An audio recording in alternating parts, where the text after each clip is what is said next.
এটা হচ্ছে ধরলাম 21 নম্বর ক্রোমাটিন ফাইবার,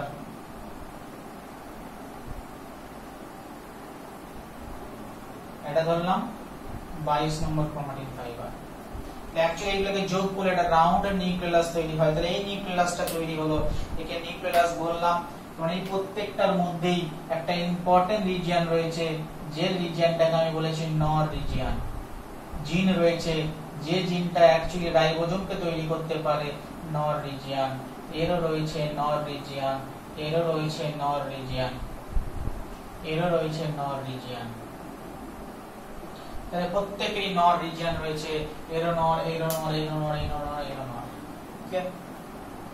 তো যখনই কি করে, আমি বলেছি জিনের একটা দায়িত্ব হচ্ছে এরা রাইবোজোমকে তৈরি করবে। তাহলে রাইবোজোম কিভাবে তৈরি হবে না, আমি দেখলাম তুমি যদি একটা রাইবোজোমের স্ট্রাকচার দেখো, যে রাইবোজোম তাহলে কি দিয়ে তৈরি, তাহলে ফার্স্ট কোশ্চেন হবে তাহলে রাইবোজোম কি দিয়ে তৈরি।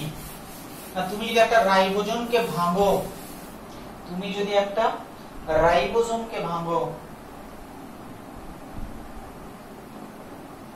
তুমি যদি একটা রাইবোজোমকে ভেঙে দেখো, তাহলে রাইবোজোমের মধ্যে দুটো জিনিস পাবে। কি কি পাবে না, ভাঙলে এক, রাইবোজোম তৈরি হয় আরএনএ দিয়ে, আর রাইবোজোম তৈরি হয় প্রোটিন দিয়ে। তাহলে একটা অদ্ভুত জিনিস, রাইবোজোম আরএনএ এর উপর দিয়ে হাঁটে এবং প্রোটিন তৈরি করে, এবং রাইবোজোমকে ভাঙলেও সেই দুটো জিনিসই পাওয়া যায়। একটা হচ্ছে আরএনএ, যেহেতু এই আরএনএটা রাইবোজোমকে তৈরি করে, তাই এই আরএনএটার নাম হচ্ছে রাইবোজোমাল আরএনএ, আরআরএনএ। আরেকটা জিনিস পাওয়া যায় প্রোটিন, রাইবোজোমাল প্রোটিন। তাহলে এই দুটো জিনিস নিয়ে একটা রাইবোজোম তৈরি হয়েছে। তাহলে যদি রাইবোজোমকে তৈরি করতে হয় সোজা ভাষায়, তাহলে এই চারটে জিনকে, পাঁচটা জিনকে দুটো জিনিস তৈরি করতে হবে। একটা হচ্ছে আরএনএ, আরআরএনএ তৈরি করতে হবে, আর একটা হচ্ছে প্রোটিন তৈরি করতে হবে। যখনই দুজনকে মিক্সড করব আমার কাছে রাইবোজোম তৈরি হবে। তাহলে আমি ধরি নর রিজিয়ন আছে, তাহলে নর রিজিয়নটা এই কারণে বলেছি, নর রিজিয়নের মধ্যে জিন রয়েছে। আগেই দেখো একটু আগে আমি পড়ালাম, যদি কোনো জিন থাকে সেই জিন থেকে আরো একটা ডিএনএ তৈরি হয়, এবং সেই ডিএনএ থেকে আরএনএ তৈরি হয়। তাহলে এটাই হচ্ছে আরএনএ তৈরির মেকানিজম। ক্লিয়ার? তাহলে ফার্স্ট যখনই নিউক্লিয়াসটা তৈরি হলো, এবারে নিউক্লিয়াস, এখন তোমাদের বই দেখবে নিউক্লিয়াস পড়তে গিয়ে দেখবে যে নিউক্লিয়াসের চারটে পার্ট রয়েছে। না যখনই নিউক্লিয়াসটা তৈরি হয়েছে, না নিউক্লিয়াস তৈরি হতে গেলে চারটে পার্টের মধ্যে সবচেয়ে ফার্স্ট যে পার্টটা আমরা দেখতে পাচ্ছি, সমস্ত ক্রোমাটিন ফাইবার গুলো এক কাছে হয়েছে, 5টা ক্রোমাটিন ফাইবার এক কাছে হয়েছে, ক্রোমোজোমের পার্ট এক কাছে হয়েছে। তাই এই যে ফার্স্ট পার্টটা তৈরি হয়, এই ফার্স্ট পার্টটার নাম হচ্ছে পার্স ক্রোমাটিনা বা ক্রোমোজোমা, যা খুশি বলতে পারো, কারণ এই ক্রোমাটিন ফাইবারগুলি ক্রোমোজোম তৈরি হয়।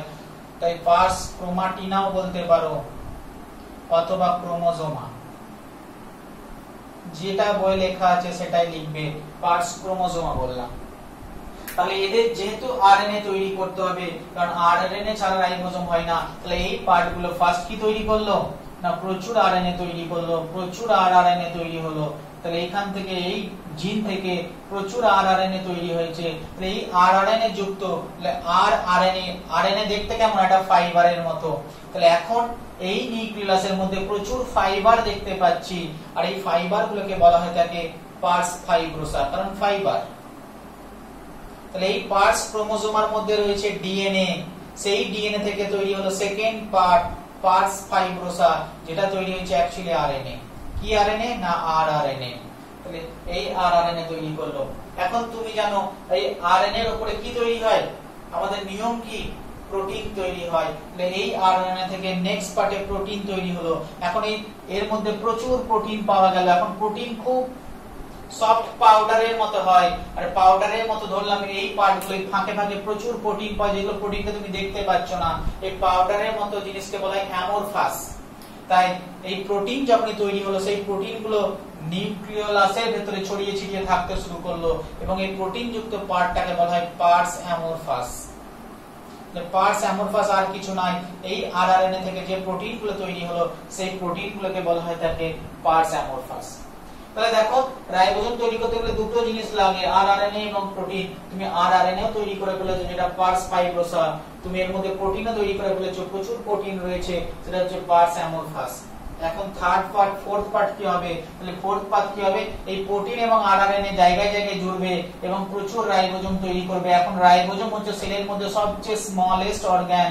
তাই রাইবোজোমকে যদি তুমি দেখো, তুমি এরকম ডট ডট দেখতে পাবে, গ্রানিউলের মতো দেখতে পাবে। তাহলে আমি কি বলতে পারি না, এই রাইবোজোমগুলো অ্যাকচুয়ালি গ্রানিউলের মতো লাগে, আর এইটাকে আমরা বলে থাকি পার্স গ্রানুলোসা। তাহলে আমরা পার্স গ্রানুলোসা বলতে এই প্রোটিন এবং রাইবো আরআরএনএ মিলে তৈরি হয়েছে প্রি রাইবোজোম। অ্যাকচুয়ালি এই রাইবোজোমটা এখনো পুরোপুরি ফাংশনাল হয়নি বলে আমরা প্রি রাইবোজোম বললাম। তাহলে অ্যাকচুয়ালি কোন একটা নিউক্লিয়াসের মধ্যে এই চারটে রিজিয়ন আমরা পেয়ে থাকি। কোন কোন রিজিয়ন পেলাম না? ফার্স্ট, এই পাঁচটা ক্রোমাটিন ফাইবার এক কাছে এলো, তাহলে এই পার্টটাকে আমরা বললাম পার্স ক্রোমাটিনা বা ক্রোমোজোমা, কারণ ক্রোমাটিন গুলি ক্রোমোজোমে কনভার্ট হয়।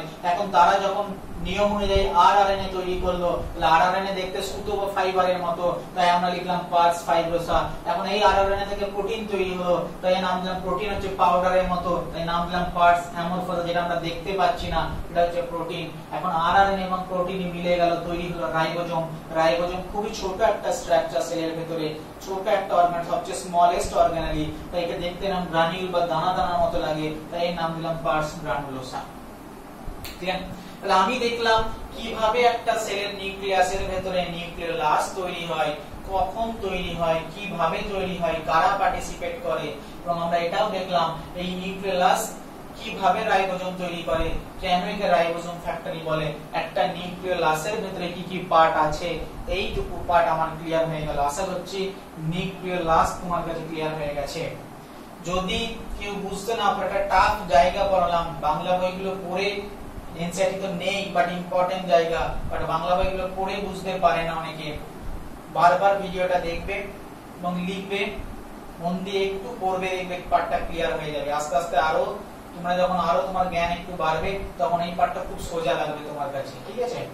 এখন তোমাদের লেভেলে সবে এসছো ক্লাস 11-এ, ফলে তোমাকে একটু জটিল লাগতে পারে, একটু হার্ড টপিকস বলে মনে হতে পারে, বাট একটা টাইমের পরে তোমার মনে হবে না খুব সোজা একটা জিনিস আমরা পড়ে এসেছি। এখন থেকে একটু একটু করে মাথায় নাও, খুব জটিল জিনিস বলছি না।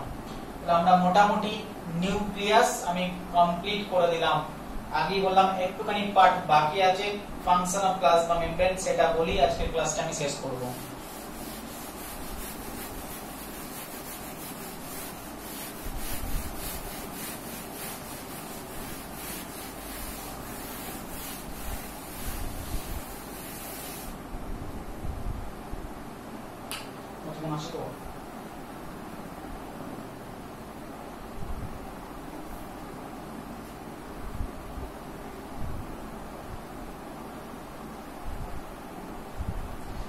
একটা প্লাজমা মেমব্রেন মেইন ফাংশন কি হতে পারে, সোজা ভাবে, প্রোটেকশনটা তো বাদ দাও। বললাম এটা একটা অ্যানিমাল সেল, তাহলে অ্যানিমাল সেলের বাইরে শুধুমাত্র প্লাজমা মেমব্রেন রয়েছে।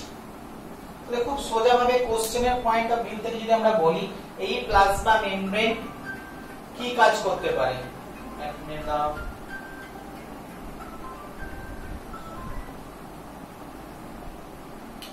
এই প্লাজমা মেমব্রেন কি করতে পারে? তাহলে ফার্স্ট এই প্লাজমা মেমব্রেন একটা জিনিস করেছে না, কি করেছে না, বাইরের ফ্লুইড থেকে সেলের ভেতরের সাইটোপ্লাজমকে সেপারেট করেছে। তার মানে ভেতরের সাইটোপ্লাজমকে আমরা এই কারণে বলে থাকি আইসিএফ, ইন্টারসেলুলার ফ্লুইড, আর বাইরের ফ্লুইডটাকে বলা হয় ইসিএফ। তাহলে প্লাজমা মেমব্রেনের ফার্স্ট ফাংশন যেটা করলো, দুটো ফ্লুইডকে সেপারেট করে দিয়েছে, আইসিএফ এবং ইসিএফ। তাই আমরা সেলের ভিতরে ফ্লুইডটা স্পেশাল নাম দিয়েছি সাইটোপ্লাজম। ক্লিয়ার?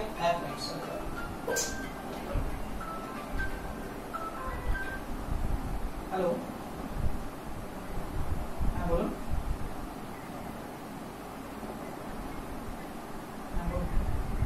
হ্যাঁ বলুন।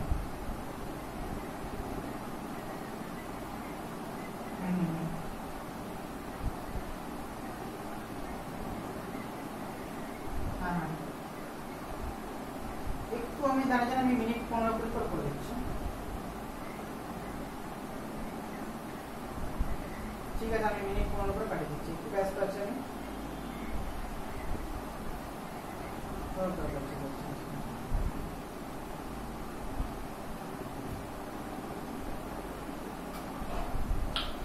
তাহলে ফার্স্ট এটাই করলাম। এটা করার উদ্দেশ্য কি, কেন এটা সেপারেট করলাম? কারণ সেলের ভিতরের কাজকর্মের সঙ্গে বাইরের কাজকর্ম ডিফারেন্ট করতে শুরু করে। তো প্লাজমা মেমব্রেনের মেইন ফাংশন হচ্ছে এটাই না, এই মেমব্রেনটা এমন একটা মেমব্রেন ও যাকে চাইছে সেই জিনিসপত্রগুলো সেলের ভিতরে নিতে শুরু করে, প্রয়োজনীয় জিনিসপত্রগুলো বাইরে থেকে ভেতরে নিল। ঠিক আছে। আর এই প্লাজমা মেমব্রেনের সেকেন্ড ফাংশন হচ্ছে ভেতরের অপ্রয়োজনীয় জিনিসপত্রগুলো সেলের ভিতর থেকে বাইরে বের করে দিবে।